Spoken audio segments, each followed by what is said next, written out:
Perkumpulan Marga Huta Barat minta hasil otopsi awal Brigadir J dibuka ke publik.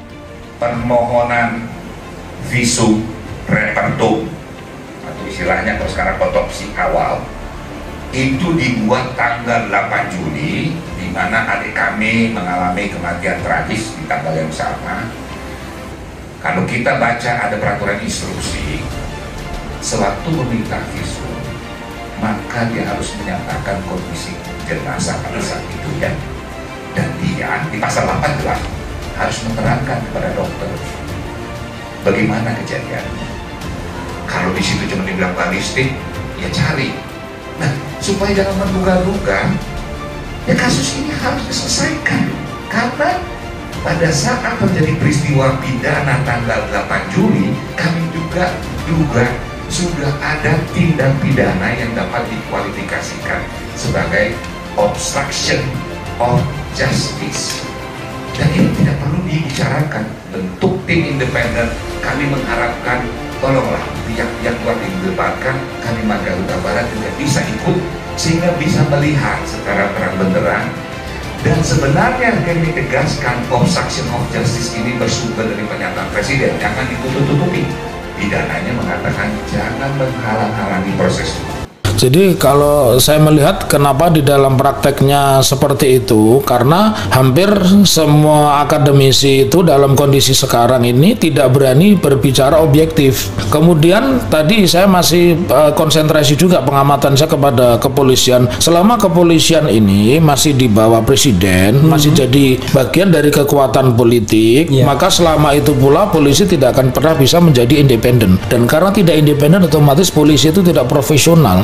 Jadi independen itu harus dimulai, polisi ini bekerja menurut standarnya, tidak ada tekanan, tidak ada pesanan dari kekuatan politik manapun. Artinya ini mengkerdilkan, membatasi peluang akademisi atau siapapun warga negara ini mencoba bersikap kritis.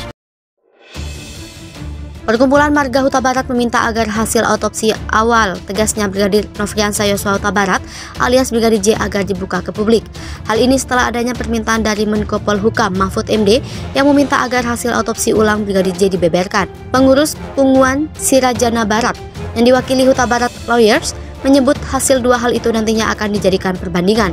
Jika ada perbedaan, maka patut diduga adanya upaya menghalangi proses hukum atau diistilahkan obstruction of justice oleh oknum polisi.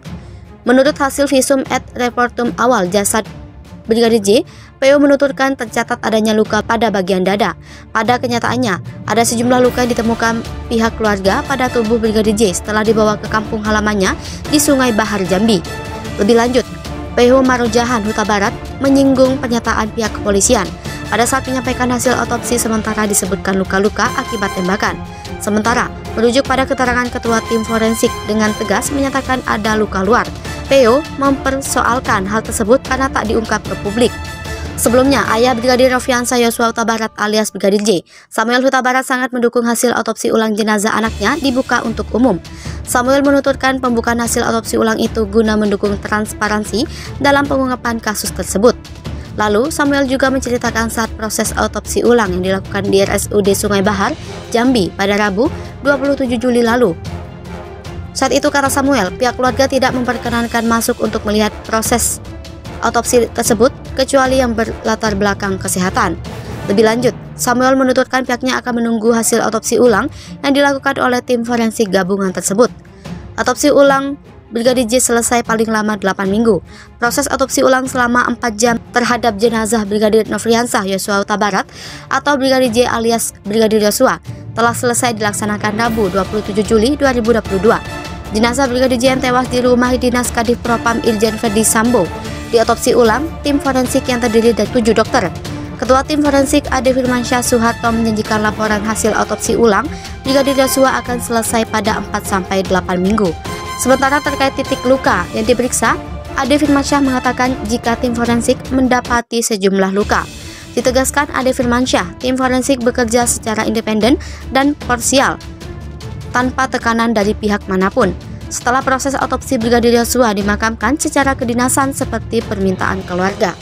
Kematian Brigadir Nofriansah Yosua Huta Barat atau Brigadir J kini sedikit demi sedikit terkuak. Hal itu berkat hasil otopsi ulang jenazah Brigadir J yang dilakukan pada Rabu 27 Juli 2022. Proses otopsi tersebut melibatkan 7 dokter spesialis pada Rabu 27 Juli 2022. Ketua tim dokter forensik yang menangani kasus penembakan Brigadir J diketahui adalah Dr. Ade Firmansyah. Diwartakan sebelumnya Brigadir J meninggal dunia setelah ditembak rekannya di rumah Irjen Verdi Sambo pada Jumat 8 Juli 2022. Dalam konferensi pers yang disampaikan Karuk Penmas beberapa waktu lalu, Brigjen Pol Ahmad Ramadan mengungkap penembakan Brigadir J dimulai ketika teriakan istri Irjen Verdi Sambo meminta tolong. Teriakan itu diurai lantaran Brigadir J diduga melakukan pelecehan terhadap istri Irjen Verdi Sambo. Hal tersebut lantas membuat Baradae yang merupakan penjaga keamanan di rumah itu pun langsung menembak Brigadir J. Terkait kasus kematian Brigadir J yang menyimpan banyak kejanggalan, keluarga bertindak tegas. Melalui pengacara bernama Kamarudin Simanjuntak, keluarga melaporkan dugaan adanya pembunuhan berencana di balik kematian Brigadir J. Diutus keluarga untuk membongkar fakta di balik kematian Brigadir J, Kamarudin Simanjuntak segera mencari tahu hasil autopsi ulang Brigadir J. Dilansir tribunnews.com Bogor.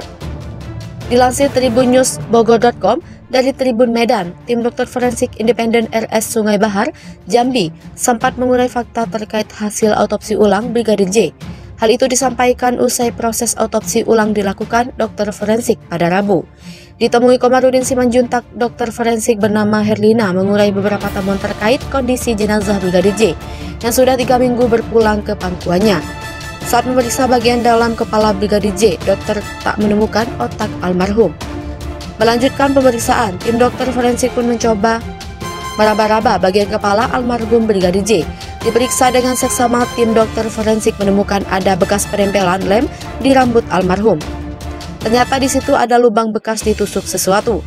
Lubang tersebut menembus dari kepala hingga ke mata dan hidung Brigadir J. Atas temuan itu, kuasa hukum menduga mendiang Brigadir J ditembak dari belakang kepala hingga jebol sampai ke hidung depan.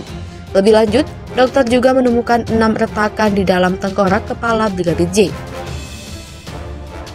Retakan di tengkorak tersebut diduga karena tembakan. Memeriksa bagian perut hingga kepala Brigadir J, dokter forensik dibuat terpengah. Sebab di dalam perut Brigadir J ada bagian otak yang dinilai tak wajar. Bukan di dalam tempurung kepala, otak Brigadir J justru berada di perut. Hal janggal lain yang diungkap dokter forensik adalah soal ditemukannya luka diduga bekas tembakan dari leher yang mengarah ke bibir. Tak hanya itu, dokter forensik juga menemukan lubang di dada yang diduga bekas tembakan. Di bagian bahu Brigadir J juga ditemukan luka tembak terbuka yang dagingnya hampir terkelupas. Atas luka terbuka tersebut, dokter forensik masih menyelidiki penyebabnya.